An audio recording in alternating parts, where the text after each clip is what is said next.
Le Clos des Figuiers, localisé à Saint-Clément-des-Baleines, avait eu la bonne idée d'ouvrir son jardin samedi 20 mai aux créatrices de l'île de Ré.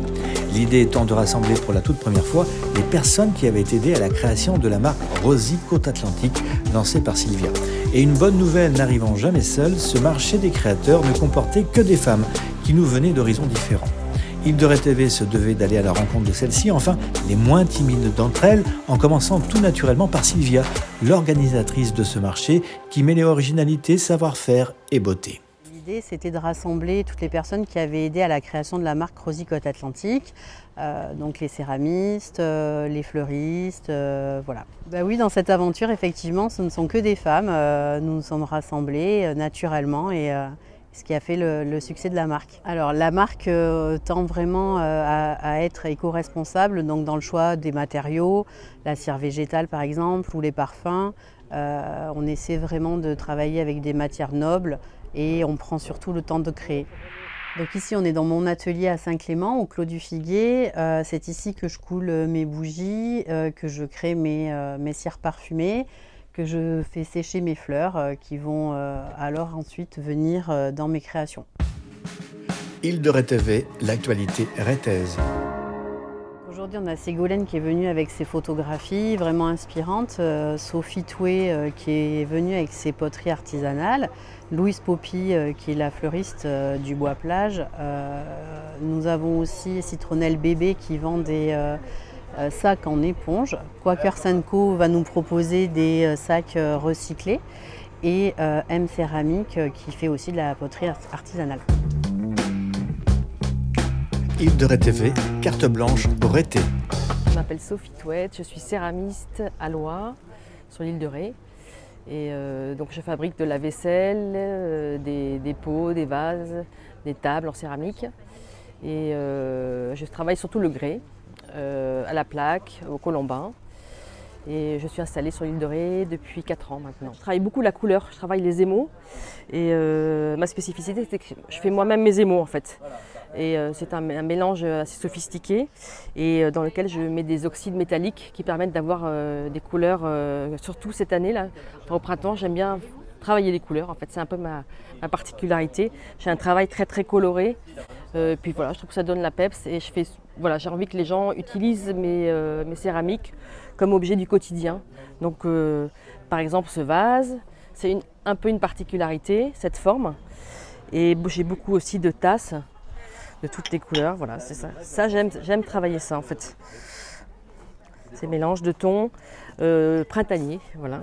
Alors cette pièce là, c'est un dessous de plat ou un petit plateau de présentation, donc, qui a été fait à la croûteuse. Je découpe la plaque sur la terre crue et ensuite je dépose un tissu en lin dessus et j'imprime le lin en fait sur la plaque. Ensuite la pièce est séchée. Ensuite je fais une première cuisson de biscuits à 960 degrés. Ensuite j'émaille la pièce. C'est ce qui donne le vernis en fait et la couleur. Et ensuite, je repasse au four pendant 2 jours à 1260 degrés. Et voilà, là, il y a 7 étapes de fabrication pour chaque pièce. Voilà, donc c'est une pièce quand elle démarre en fabrication et après quand elle ressort, si je suis régulièrement, il faut 5-6 jours pour avoir une pièce, quoi. Voilà. Vous pouvez retrouver toutes mes créations sur Facebook et Instagram à l'adresse Sophie Touet, Île de Ré. Les reportages d'Île de Ré TV. Donc je suis Eva, la créatrice de la marque Citronnelle. En fait, je fais appel à une brodeuse qui s'appelle Virginie Parot, qui m'a fait toutes les broderies des sacs, une à une. Donc un sac, ça met à peu près 2 heures à être fait juste pour la broderie. Et ensuite, je travaille avec Isabelle Feillon, qui est à Ars, qui a son atelier de couture à Ars-en-Ré, et qui me fait le montage du sac. Vous avez à chaque fois, selon la couleur du sac, une phrase un petit peu poétique, si je puis dire, qui rappelle la couleur du sac et l'île de Ré.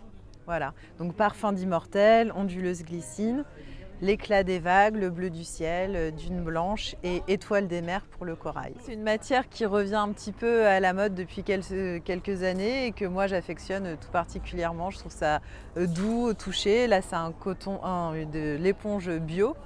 Voilà, et je trouve que c'est sympa et puis ça rappelle la plage, la mer, les serviettes de bain. Voilà. J'ai fait des chouchous manchettes comme on dit parce que je trouvais que c'était assez joli, ça fait un peu un accessoire de mode et puis c'est très pratique.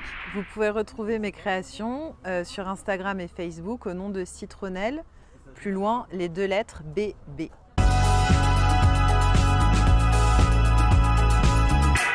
Je m'appelle Audrey, je suis la créatrice et fondatrice de la marque Quakers & Co. Je confectionne des alternatives zéro déchet, des accessoires de mode. J'utilise des tissus neufs labellisés Oecotex ou certifiés bio. Et également, je recycle des matières naturelles de seconde main. Donc, il y a aussi les sacs Kaba. Donc, ça, c'est un sac pratique pour la vie quotidienne qui a un assez grand format et à l'intérieur avec 3 grandes poches pour pouvoir ranger toutes ces affaires du quotidien. Vous avez également les couvre-plats en tissu lavable et réutilisables qui remplacent le film alimentaire et le film aluminium. Vous pouvez recouvrir en fait des saladiers et des bols facilement pour protéger vos aliments. Vous pouvez retrouver toute ma gamme sur mon site internet quakersandco.fr.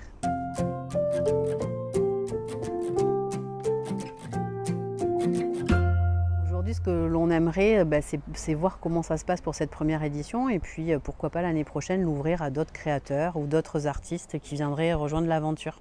Si vous souhaitez retrouver nos produits, vous pouvez les retrouver sur rosy-code-atlantique.fr.